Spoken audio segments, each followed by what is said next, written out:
बढ़ती उमंगे, जिंदा दिलों का शहर लाहौर, गूंजती हवाएं, नारे तकबीर की सदाएं, और पाकिस्तान जिंदाबाद के फलक शिकाफ नारों और सदाओं में पाकिस्तान का परचम इज्जत और एहतराम के साथ उतारा जाता है कि यकदम खुदा के दुश्मन ने खुदा का नाम लेकर खुदा के बंदों को धमाके से उड़ा दिया। अली वकार, हर सब इंसानी आजाद बिखरे हुए नजर आते हैं। वहां मौजूद लोगों का लहू इस सब सहराली परचम पर पड़ता है जिसे अभी अभी इज्जत और एहतराम के साथ उतारा गया था। वहां मौजूद लोगों का लहू दुश्मन को ललकार रहा है।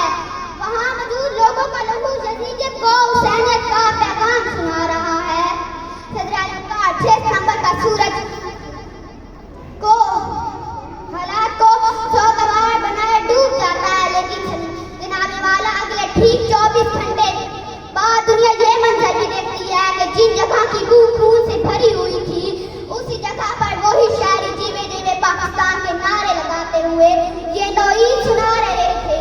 खून दिल देकर निखारेंगे रुखे बर के गुलाब, खून दिल देकर निखारेंगे रुखे बर के गुलाब, हमने गुलशन के तहफ्फुज़ की कसम खाई है। सदर वकार, हाँ हमने गुलशन के तहफ्फुज़ की कसम खाई है। जैम खाना क्लब में शाम की चाय पीने का दावा करने वालों को मैं मेजर अजीज खट्टी बनकर उनके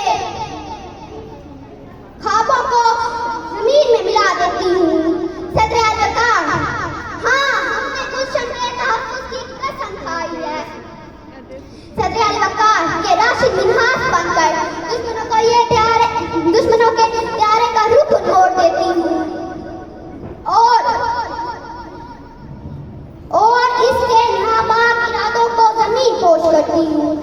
सदर वकार, हाँ हमने गुलशन के तहफ्फुज़ की कसम खाई है कि कभी आलम तो कभी मकबूल हुसैन तो कभी तारे काजी बनकर दुश्मनों को ये ललकारती हूँ कि खून दिल देकर निखारेंगे रुखे बर के गुलाब, खून दिल देकर निखारेंगे रुखे बर के गुलाब, हमने गुलशन के तहफ्फुज़ की कसम खाई है।